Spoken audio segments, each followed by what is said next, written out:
বন্ধু, আপনার উম্মতের প্রত্যেকের আমলনামা আমি আপনার হাতে দেখাবো, আপনার হাতে, আপনার সামনে পেশ করব।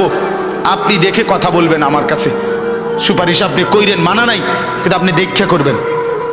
রাসূলুল্লাহ সাল্লাল্লাহু আলাইহি সাল্লাম যদি হাসরের ময়দানে এরকম আমলনামা খুলে উল্টায় আর পৃষ্ঠার পর পৃষ্ঠা দেখে ফজর নাই, জোহর নাই, আসর নাই, মাগরিব নাই, এশা নাই, শনিবার রবিবার, মদ জুয়া, অবৈধ উপার্জন, গান বাদ্য, নাটক, সিনেমা, জিনা, ব্যভিচার, বেহায়া, বেপর্দা সব উল্টায়, আল্লাহর নবী সাল্লাল্লাহু আলাইহি সাল্লাম তখন বলবে, উম্মত কি এটা?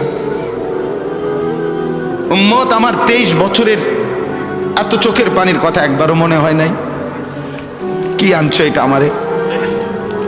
উম্মত, তুমি জানো না আমি যে তায়েফের পাথরের আঘাতে পুরা পিঠ চালনির মতো ঝাঁঝরা বানায় ফেলছে আমার? শোনো নাই তুমি? আমারে যে উহুদের ময়দানে দান দান শহীদ করে রক্তাক্ত করছে, তুমি শোনো নাই?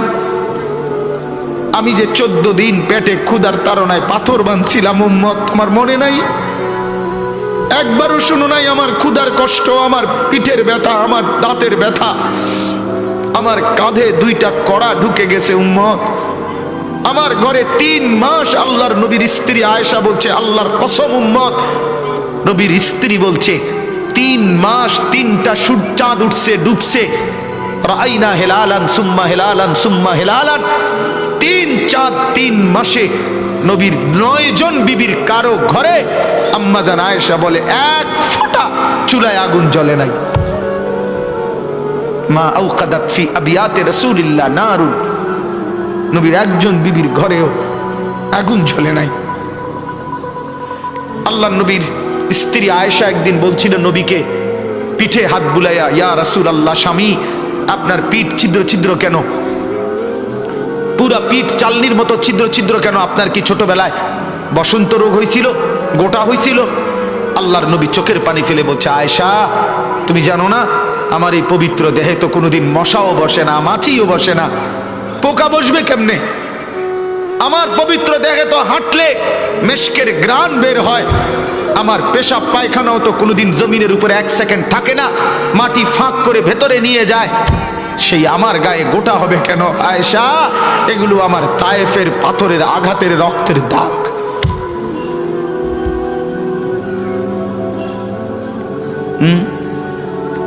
বলো না বাপ, কিছুই মনে হইল না? এভাবে ভুলে গেলেন, ভুলে গেলেন? রাসূলুল্লাহ সাল্লাল্লাহু আলাইহি সাল্লামকে একবারও মনে হলো না? আল্লাহকে ভালোবাসেন, নবীকে ভালোবাসেন, আখিরাত চিনেন? এই বাপ, আমি আপনাদের সন্তান, আমার বাবা আপনাদের মহল্লায় 43 বছর এই বড় মসজিদের ইমাম ছিলেন, 1 দিন 2 দিন না। আমি এই মাটিতে বড় হওয়া ছেলে, এই প্রাইমারি স্কুলের ছেলে, এখানেই বড় হয়েছি। এরা সব আমার আপনজন। আমি আমার আপনজনদেরকেই শক্ত করে বললাম, আমি যদি কারো ভাতিজা হই, আপনি আমার চাচা, আমি চাই আমার চাচা যেন হয় জান্নাতি। আমি যদি কারো নাতি হই, আপনি আমার দাদা, আমি চাই আমার দাদা যেন হয় জান্নাতি। আমি যদি কারো ভাই হই, বন্ধু, তো আমি চাই ভাই 2 ভাই মিলে একসাথে হই জান্নাতি। আল্লাহ তোমাকেও তৌফিক দেন, আমাকেও তৌফিক দেন। দোয়া করি বাপ, দোয়াও চাই।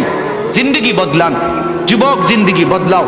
দিবা নিশির ফিকির আমার, জিন্দগি চেঞ্জ করেন, জীবন চেঞ্জ করেন। ফজরের নামাজে অভ্যস্ত হন। আল্লাহর কসম বন্ধু, ফজরের নামাজ যে পড়বে না, সে ইমাম মাহাদিকে খুঁজে পাবে না, সে দাজ্জালের অন্তর্ভুক্ত হবে। এটা হাদিস। মাহাদি পাবে না, দাজ্জালের অন্তর্ভুক্ত হবে।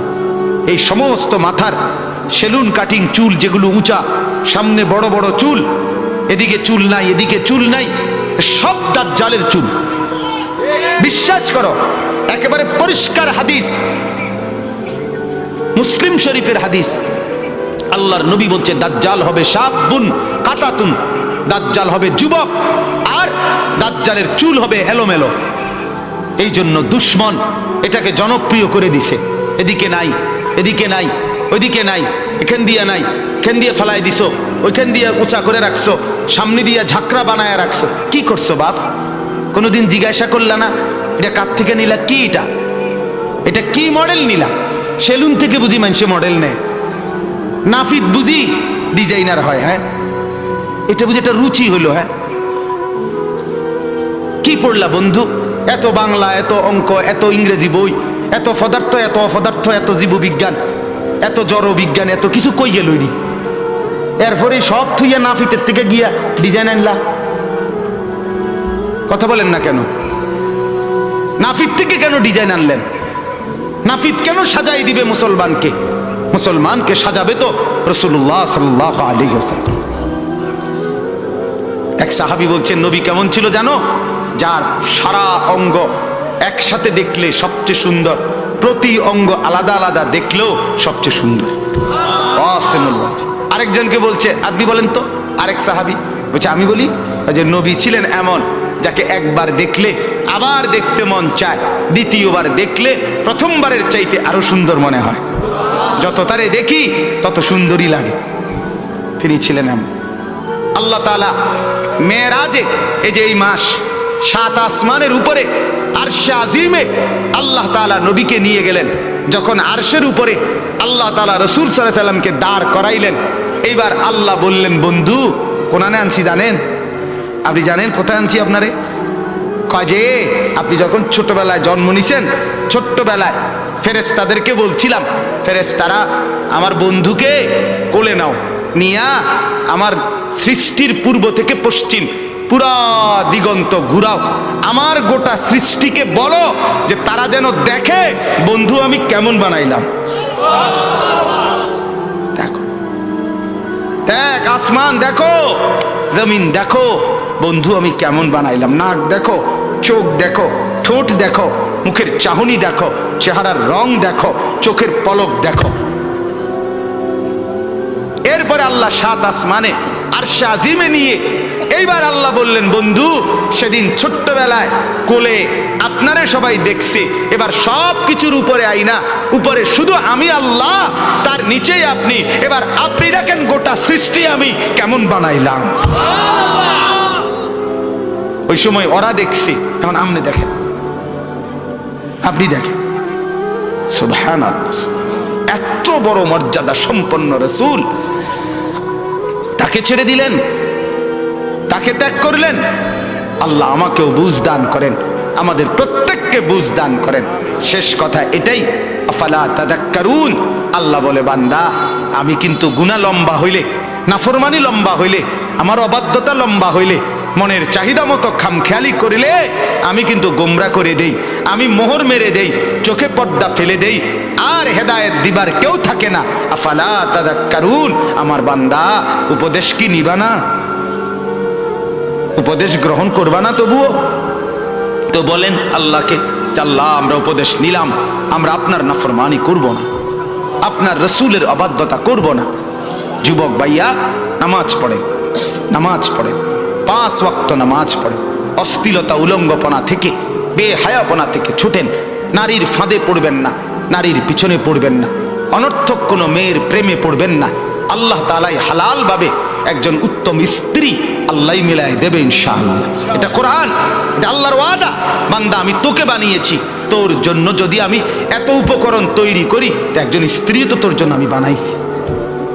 অতএব দয়া করে আমার বন্ধু, আমার জওয়ান অনেক ছেলে বসছেন, সবার কাছে অনুরোধ, আমরা 5 ওয়াক্ত নামাজ পড়ার নিয়ত করি, বলেন ইনশাআল্লাহ। সর্বশেষ কথা হলো, ওয়াকালু মা হিয়া ইল্লা হায়াতুনা দুনিয়া নামুতু ওয়া নাহইয়া ওয়া মা ইউহলিকুনা ইল্লা দাহর। আল্লাহ বলে, যখন আমি কাউরে গোমরা করে দেই, মোহর মেরে দেই, চোখে পর্দা ফেলে দেই, আল্লাহ বলে, হে তখন কে রুমে জানুনি? আল্লাহ হে ওই রুম। সে তখন বলে, জীবন কেবলই এই দুনিয়াটা, কারণ তার তো আর কি নাই, হে সাইড মনো নাই। কথা বুঝেন নাই? সে তখন বলে, জীবন কেবল এই দুনিয়ায়, নামুতু ওয়া নাহিয়া, কেউ মরবো কেউ বাঁচবো, ওমা ইউহলিকুনা ইলা দাহর, সময়ের আবর্তন, কালের আবর্তন, কেউ মরছে কেউ জীবিত হচ্ছে। এখানে আলাদা কোনো স্রষ্টা, আলাদা কোনো তৈরিকারী, এটা কিছু নাই। কালের আবর্তনে, সময়ের আবর্তনে কেউ মরবে কেউ বাঁচবে। সময়ের আবর্তনে প্রথমে বান্দর থাকবে, ধীরে ধীরে মানুষ হয়ে যাবে। বাহ বাহ বাহ বাহ।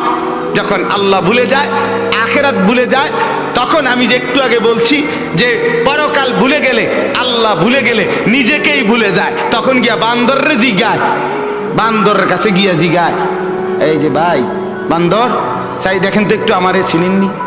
বান্দরে কয়, হ চিনছি তো, আপনি তো আমার লগে আসিলেন, আমরার লগে, আপনি এনে গেলেন কা? কয় এটাই তো আমি জিগাইতে আইছি, আমি তো আসিলাম আপনার লগে, আমি ওনে গেলাম কা?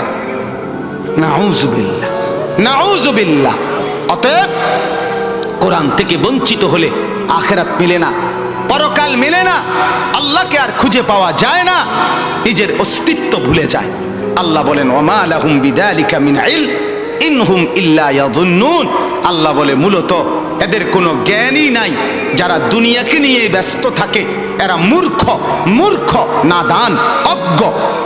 ইনহুম ইল্লা ইয়াযুন্নুন, তারা নিজের খেয়াল খুশি মতো চলে, অনুসরণ করে, বলে। আল্লাহ বলেন মূলত জীবন বলা হয় দুনিয়া না আখিরাত। জীবন মূলত কি বলেন না? অতএব বাপ, আপনাদের কাছে অনুরোধ, রাত গভীরে এতটুকুই কথা, মূল বক্তব্য দুইটা।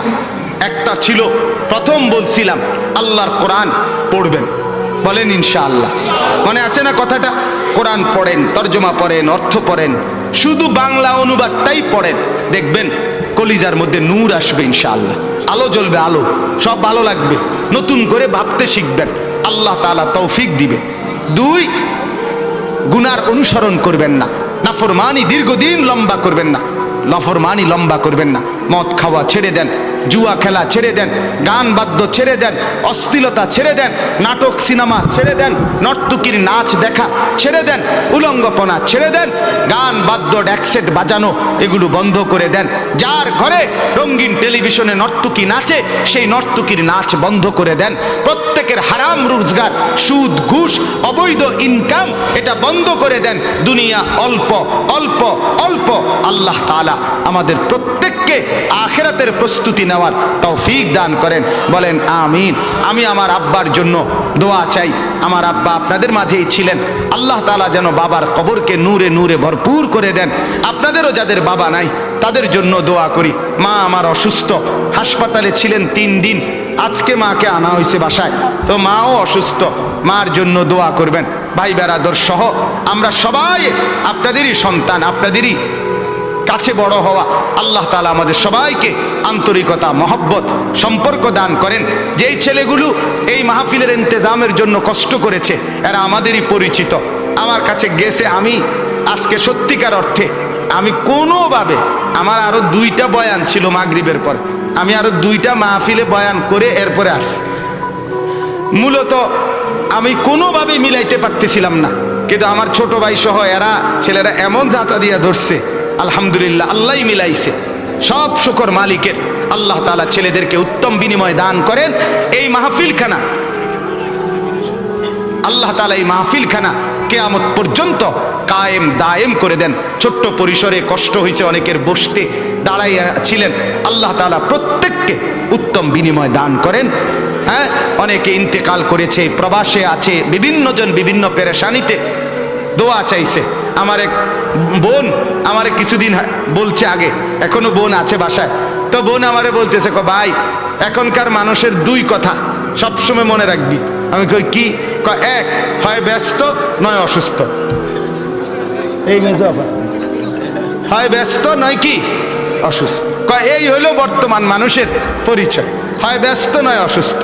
আল্লাহ তাআলা আমাদের প্রত্যেককে ঈমান আমলের দৌলত দান করেন, সুস্থতার জীবন দান করেন।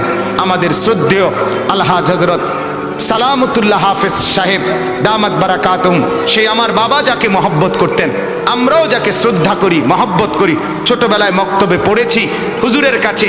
এবং আমার শ্রদ্ধেয় হাফেজ মুজিব সাহেব হুজুর অনেক অসুস্থ, সব সময় আমি কথা বলি হুজুরের সাথে, হুজুরের এলাকায়ও যাই মাহফিলে। আল্লাহ তাআলা যেন উনাকেও শিফা দান করে, সুস্থতা দান করে। আমার শ্রদ্ধেয় মাওলানা হাবিবুর রহমান আল ফরিদি, আল্লাহ তাআলা তাকেও যেন কবুল করে, উত্তম বিনিময় দান করে। আল্লাহ আপনাদের সবাইকে সুখে রাখুক, উত্তম বিনিময় দান করুক, আমিন।